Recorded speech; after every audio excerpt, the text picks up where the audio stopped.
Hey, Modern Therapist, before we get started, we have a content warning for you. We are talking about hostage negotiation, which includes discussion of suicidal ideation, homicide, suicide by cop, and other traumas and threats of violence. Please take care of yourselves. This episode of the Modern Therapist Survival Guide is brought to you by Thrizer. Thrizer is a modern billing platform for private pay therapists. Their platform automatically gets clients reimbursed by their insurance after every session. Just by billing your clients through Thrizer, you can potentially save them hundreds every month with no extra work on your end. The best part is you don't have to give up your rates. They charge a standard 3% processing fee. Listen at the end of the episode for more information on a special offer from Thrizer. You're listening to the Modern Therapist Survival Guide, where therapists live, breathe, and practice as human beings. To support you as a whole person and a therapist, here are your hosts, Curt and Katie Vernoy. Welcome back, Modern Therapists. This is the Modern Therapist Survival Guide. I'm Curt with Katie Vernoy, and this is the podcast for therapists about the things that we do, the things that come up in our sessions with clients. And we've taken a little bit of a turn over into looking at the world of law enforcement and some various different aspects recently. And today we are joined by Andy Young. He's a professor of psychology and counseling, a crisis counselor with the Lubbock Police Department, and a hostage negotiator. And specifically today, we're looking into hostage negotiation and how that can be a career path and the things that come up with it. So thank you very much for joining us. Glad to be here. Thank you very much. We are so excited to have you. This is something that I've been wanting to learn about for a long time, and you and I had a nice conversation. But before we jump into the conversation, I wanted to ask you what I ask every guest that comes on. Who are you, and what are you putting out into the world? Who am I? Well, I've been a teacher for 25 years, and so that seems to come naturally. I've been a therapist for just about as long. And so helping people, educating people, trying to edify people and help them grow. I guess that's been a common denominator for me for quite a while. I think connected to that is trying to assist people who are hurting, people who are in crisis, and trying to equip others to do the same. How do you get into a job like this? This doesn't seem to be one that a lot of graduate schools are like, go into hostage negotiation. Right. Well, unfortunately, I don't have a lot of good advice there because I was minding my own business and they came and found me. They're like, hey, you know what? We could probably use somebody with a mental health background on some of these call outs. How would you like to become a hostage negotiator? And of course, that sounded sexy. So I was all about it, not even knowing what I was getting into. So what does that look like? Do they just throw you in a cruiser and be like, all right, here's a walkie-talkie and go from here? So I got started with my local police department doing on-scene crisis counseling at the request of patrol officers. So I got trained on that part. Didn't get thrown into a cruiser with a radio. They actually taught us how to use one and how to find addresses and how to work well with police officers. About 6 months into that work, one of the supervisors for the negotiating team came and said, hey, how would you like to join us? I was like, sure. And didn't get trained in hostage negotiating, just had my mental health background, being a therapist, counselor background. And then one day they're like, hey, we got this going on. You want to help out? I was like, sure. And I would recommend getting trained before you just get thrown into stuff like that, because holy moly. What does the training look like? Generally speaking, officers who want to become hostage negotiators go to a 40-hour, they call it a basic course, 1 week long, 8 hours a day. Here are the basics of hostage negotiation. And when I finally got in on that class, I learned that the same basics that they taught us in counselor school, active listening and all that stuff, are the same things that they're teaching these hostage negotiators. And so that, lucky for me, I had the same foundation going into it. It was the law enforcement part that I was like, oh, wow, this is new. So what role do you play in these teams as compared to the law enforcement officers? Generally speaking, I'm not going to be the officer, the negotiator on the phone talking to the subject of whatever our call is. over time, because I'm the old guy on the team and been doing it a while, I often end up as the secondary negotiator who is coaching the other person who is directly in conversation with our subject. I think more often, and especially early on, I was part of the group of officers who were assisting with the conversation and adding what I had from a mental health perspective. And so if the person we were talking to seemed to have a psychiatric condition, of course, that's going to be in my wheelhouse. If it seemed that the officer was struggling with connecting with this person and talking to them in a way that was productive, then I would probably throw in my 2 cents, write it on a note card, and hand in some suggestions. So in a support role. And then because of my background in predicting violence or predicting suicide, that often comes up as well. And so getting consulted on those aspects. I know a lot in the recent news that there's a number of people in our field who've been pretty critical of law enforcement and some of the larger systemic issues that go along with that. Right. What has been your experience through the years as far as the interplay between the mental health system and law enforcement from kind of a practical standpoint? So when I started in 2000 with the city police department, and they were introducing mental health professionals into the patrol division of the department, I would say officers were a bit standoffish, skeptical, and having us go to their scenes actually added some cognitive load to that officer, because now he's got another party that he needs or she needs to look over their safety. It just made things a bit more complicated. And for those officers not really to know what value we bring to these situations, and they're kind of stepping out in faith, made it a little clunky to start with. But then once they realized, hey, this is where a mental health professional can help reduce my load, can assist with this call, de-escalate people when appropriate. And as we get to know individual officers, then it got a lot smoother. So skeptical to start with for sure. And then once they realized how we might bring some value to what they're trying to do, and we're all on the same side, got a bit smoother, and our call volume went up for sure. So when you were talking about how you would be on a call for hostage negotiation. Yeah. The question that popped into my head was kind of if you're assessing kind of the mental health of the subject, and there's some things that are coming up, how might that impact what the officers on the scene do? Because it seems like there was some big statements there, like how to connect, how to assess for whether suicidality, homicidality, supposedly, just kind of the violence prediction. What weight does that carry, and how does that practically impact what the officers do? I think the weight that it carries has everything to do with that person and their relationship with those officers and the trust that's been developed over time. So when I started out, of course, there was skepticism, but then situations arose. One in particular, the first hostage situation that I was involved with. And I had a couple officers come to me and say, how do you think this is going to go? And I'm like, I think we're going to be here a long time. And then I think he's going to kill us hostage. And then he's going to try and kill a bunch of police officers. And I think he's going to try and kill himself. And 15 hours later, when that actually came to pass, that really got people's attention. They're like, ooh, is this guy a wizard? What is going on here? Wow. And so that early incident in particular, I think, developed some trust and some street credibility. And then once they got to know me better and just the small dynamics of a working relationship, for better or worse, my 2 cents on the matter gained more and more weight over time. And my influence in the situation has grown a little bit as well, which I'm highly sensitive to. But yeah, I think starting out, the answer to your question is a lot different than it would be here today, 22 years later. What was your background before? You mentioned that you're, in the suicide, violence, homicide. Can you help our listeners understand a little bit more? Like, they're not just, calling up random therapists off Psychology Today. No. What was your background? What was your background before that? So I started with the police department when I was a little graduate student, freshly minted licensed professional counselor in the state of Texas. Then I went on to get my doctorate so I could keep my day job teaching psychology and counseling at a university.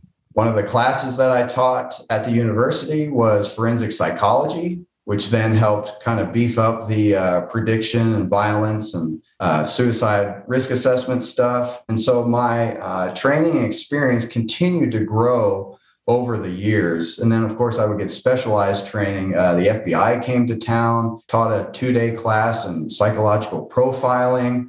And so where I started and where I am today, again, just drastically different. And looking back to where I started is kind of like looking at your junior high school yearbook and, oh, yikes, what was I doing? And why did they trust me with as much as they gave me? But that specialized training, in particular, that FBI course and the negotiating courses, stuff that I never knew existed when I was a graduate student or had just finished my master's in counseling. Focusing in on the here and now, with you trained 22 years on the job, those types of things, what does a typical call look like? And what role do you play in having an impact or improving the outcome? So a typical call, I will go with the most recent one.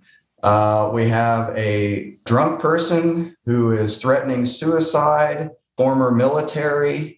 One of the patrol officers is on the phone with him trying to do de-escalation, but from a safe distance because this man is making a lot of threats, says he's got guns, has a history of suicidal intent. And that officer is like, yeah, I need some assistance with this conversation. So negotiators get called out. So I show up on scene. I hop in the cruiser with this officer.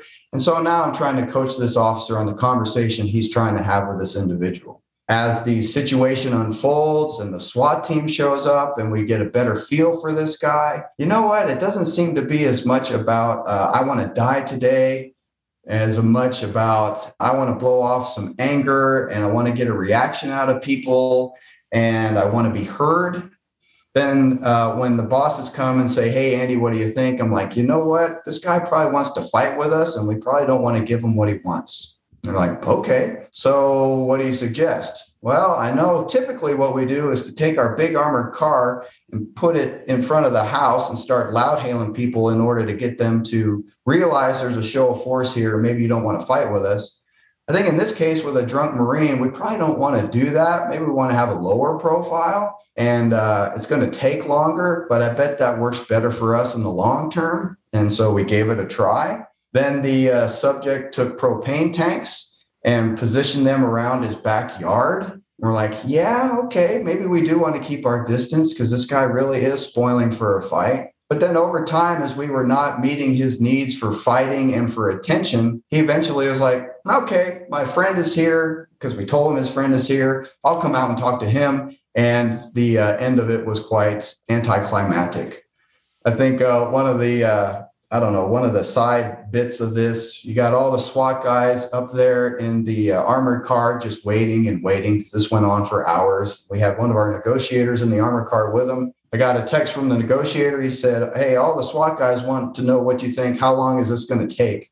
And so I wrote back, smoke them if you got them. Our boy likes attention. We're going to be here a while. And that seemed to kind of, help with the action imperative. We got to do something and we just got to wait this guy out till the alcohol and the anger wear off. So there's the most recent example. I don't know how glamorous that is, but there you go. Well, I would have to imagine that this is a position where most of the successful ones are not glamorous, and that's a good thing. And if, you're ending up in the news, things have gone south. Yes. How do you handle when things go south? Most recently, well, not recently, we're coming up on the 1-year anniversary of call out. I'm on the team with the sheriff's office as well. We got called out to a small jurisdiction. As our SWAT team is getting set up, the individual with a .22 rifle just ambushed our officers, killed a friend of mine and injured 3 friends of mine. That's a traumatic experience for all of us, including me. And so all the training that I have and all the training I give to others about self-care and how do we get through traumatic events, that all comes to bear after something like that. Plus funerals and media coverage. I think it's real easy to underestimate the emotional toll something like that takes on all the officers and people involved in something like that. You don't realize that when an officer goes down, that's a friend, that's family member that just got hurt, and that takes an emotional toll on people. What infrastructure is in place to support kind of responding to that kind of trauma? As far as like a therapeutic infrastructure? Yeah, I would just imagine. I mean, there's, especially on a hostage negotiation team, that just seems very high stress. It seems like there's a lot of opportunities for things to go south where officers get hurt. It could be the reverse where a subject gets hurt. I mean, it just seems like there's so many opportunities for trauma. What's in place for those folks? A program we started a long time ago is called Critical Incident Stress Management, where we train officers in how to be beneficial, not therapeutic, but, beneficial to other officers after a traumatic incident. So trying to address everybody, before they go home after a traumatic event, and then follow up with them and have a group meeting where everybody gets to talk about the personal toll that this took on them. And then there's me and other people like me, therapists who understand the law enforcement culture and even are trusted by the law enforcement culture. So where officers will reach out for additional assistance if they believe that they need it. And of course, me being around, just walking through the halls of the police department, inevitably somebody will say, hey, can I talk to you for a minute? And then it gets personal. You've been in this role for a while, which I have to imagine the people who start out in this role who might think that they want to be in it learn pretty quickly whether or not that they can handle it.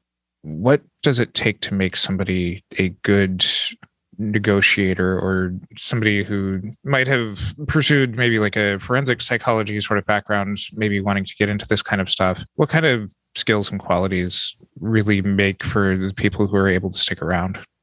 My background in counseling always starts with it's about the person. Their personality, their demeanor, their emotional regulation. I'm a relatively compassionate and empathetic person. And yet in the law enforcement field, that can be used against you by the people that you're talking to. And so how do I balance trying to help people with, I can only do so much for people who may not be amenable to growth or change, being pragmatic, knowing your limits.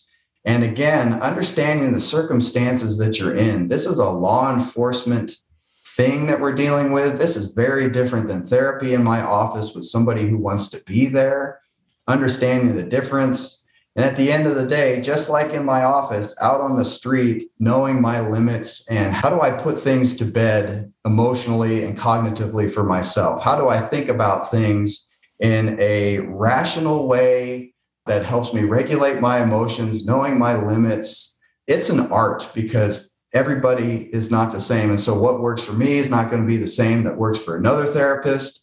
I guess another big piece is how do we interpret the experiences we've been through? Because that interpretation has everything to do with how it affects us cognitively and emotionally.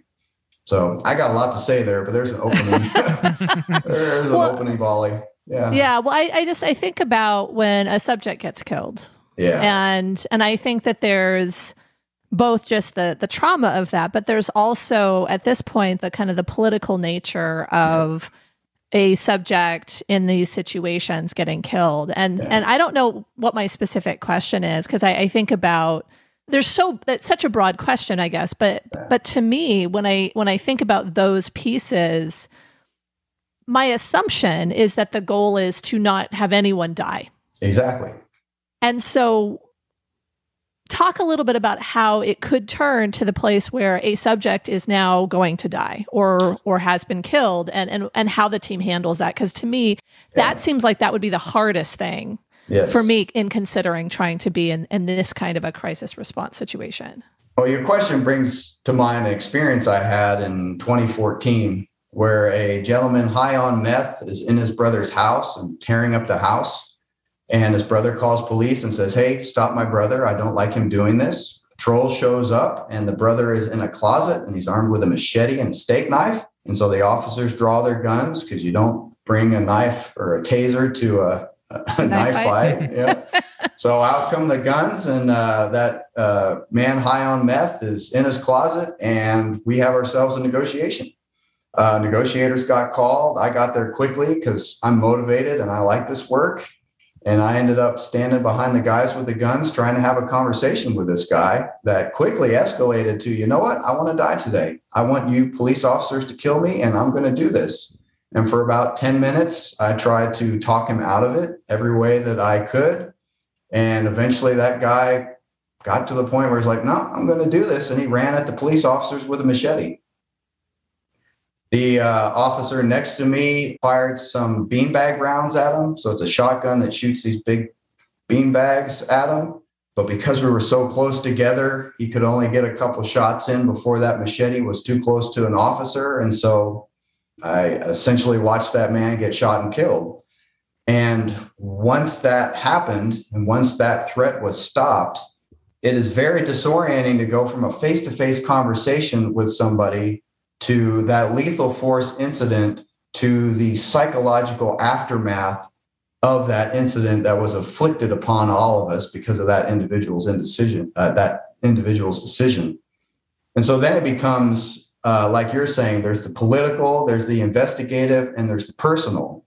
Mm-hmm. And our justice system is adversarial, that once something like that has happened, I can be held criminally responsible in our system for what happened in that room. And so the judicial system makes everybody not talk because I can incriminate myself if I talk, which is the opposite of my counseling experience was, This is a very traumatic experience. We need to talk. Yeah.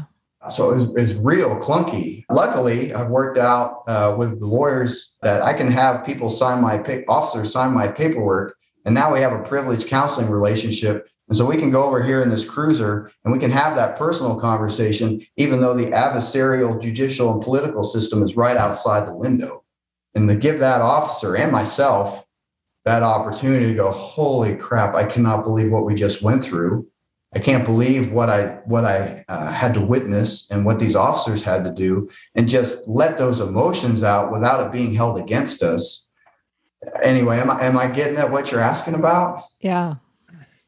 And it leads me to wonder, like, if I was to believe mainstream media, social media about law enforcement these days, it's every cop in America is going out and picking somebody to shoot today. And we know that that's wrong.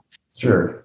But it does lead me to wonder, how often does this actually happen? Because this seems to be what a lot of the outcry seems to be, is getting more mental health people involved in these situations. It seems like you've been doing this for a lot longer than most of us have been practicing, that these things are in place, but because of things like this adversarial judicial system, we don't get to hear about it, because if that does get out, then there is those potential lawsuits. That's right. How often do these things actually happen? As far as like an officer-involved shooting, lethal force, someone has died? Or just like hostage negotiation situations, how often are you actually called out on this stuff? Once a month, a couple times a month. We'll go a couple months without a call, but I probably average, a legit full-scale call out once a month. I did some research, gathered some stats. 96.7% of the time, things end peacefully and it's all good to go. It's that 3% that gets amplified, and it's the 3% everybody hears about and the 97% that nobody hears about. So that seems to be right in line with what you're talking about. For those who are still interested in pursuing after these stories. Holy moly. Yeah, sorry about that. Let me talk about the 97%. What advice would you have for people who might want to pursue this as a career path? Well, get trained, stay in school, kids. Don't do what I did, which was jump into it and learn as you go. So yeah, educating yourself before you get into it, having a realistic view of what this thing is, which is people get to make decisions for themselves. And we might be able to coach people on how to land the airplane, but they get to land the airplane themselves. And in my office, that's one thing. But out on the street where there's guns or elevated positions that we can jump off of, or innocent people that we can kill, it's the same principle, but at its extreme. And it really tests a person about being able to apply that to yourself and your circumstances. But once you realize what you're getting into, well, go get educated and work with these people that you're trying to assist. Get to know the officers, let them know what you're able to give them, and receive what they're able to give you. But just going out to your local police department and making that offer is essentially how I got started. And I work for a relatively large department. When you have the majority of police departments are less than 20 officers, for a mental health professional to go to their local, sheriff's office and go, hey, if there's anything I can do, let me know. I imagine they're going to take you up on that offer once they realize you're trustworthy. I'm thinking about the benefit you've described and being able to describe the benefit of a mental health provider on a hostage negotiation team. I actually would like a more specific answer to that, because I think the first call you went out on, you predicted what was going to happen. If that call were to happen today with the experience and training that you have, do you think there might be a different outcome? Or maybe the better question is, if you were not on the team, how does that shift the outcomes? How does that shift the interventions that are done by these officers? If those officers are well trained and well experienced, well, let's take the team that I'm on. If I'm out of town and they go on a call out, we've been working together for so long. They've heard my stories. I've led training at times. Those guys are equipped. I would hazard to say they're going to be fine without me because we've been working together for so long. Sure. A new team without a lot of experience and without a lot of training, the research shows that, well, their batting average is going to go down just like you would see in any other field. The team aspect of this is very important, and to have all the different angles covered, you got the mental health, all that. I think that maybe gets to the essence of your question. If everybody is trained and experienced and everyone's background is present and honored, we're probably going to hit that 97%. But yeah, if I'm not there, my team's going to be fine. The team at the sheriff's office, they're a bit newer.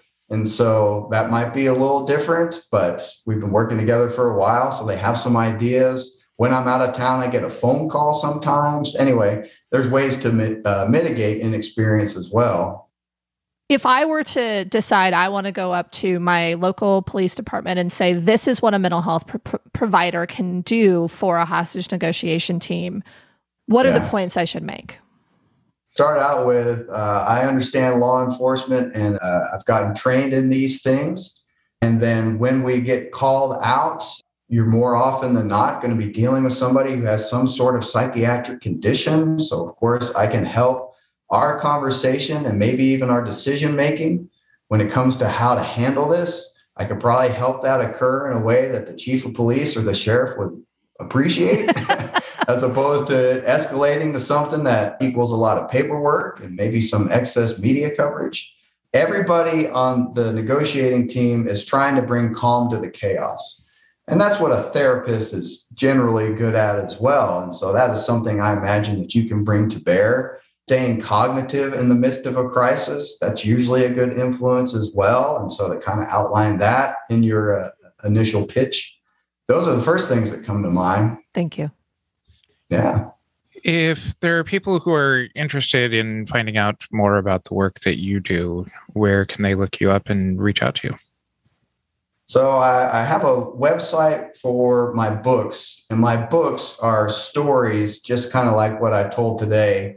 Here's stories of doing on-scene crisis counseling with patrol officers. Here's some negotiator call outs. Here's lethal force to consider, but it's mostly stories. And so if you go to drandyyoung.com, drandyyoung.com, you'll find those books. And that's probably the safest way to get acclimated to this very different environment of applying mental health principles to exotic situations.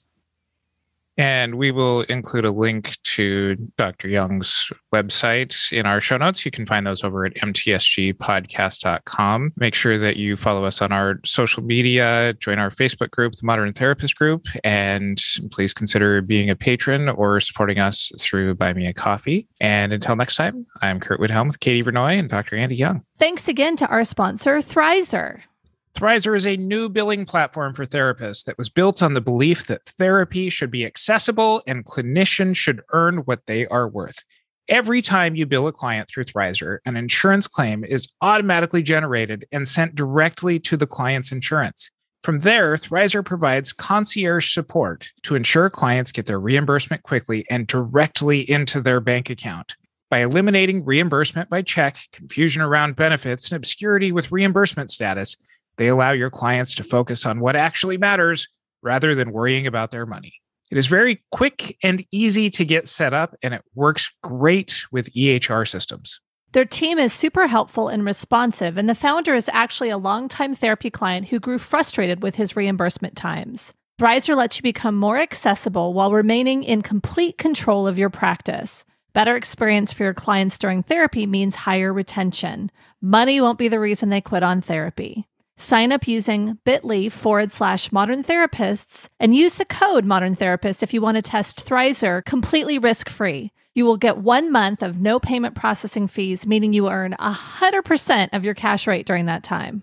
Once again, sign up at bit.ly/Modern Therapists and use the code Modern Therapist if you want to test Thrizer completely risk-free. Thank you for listening to the Modern Therapist Survival Guide. Learn more about who we are and what we do at mtsgpodcast.com. You can also join us on Facebook and Twitter. And please don't forget to subscribe so you don't miss any of our episodes.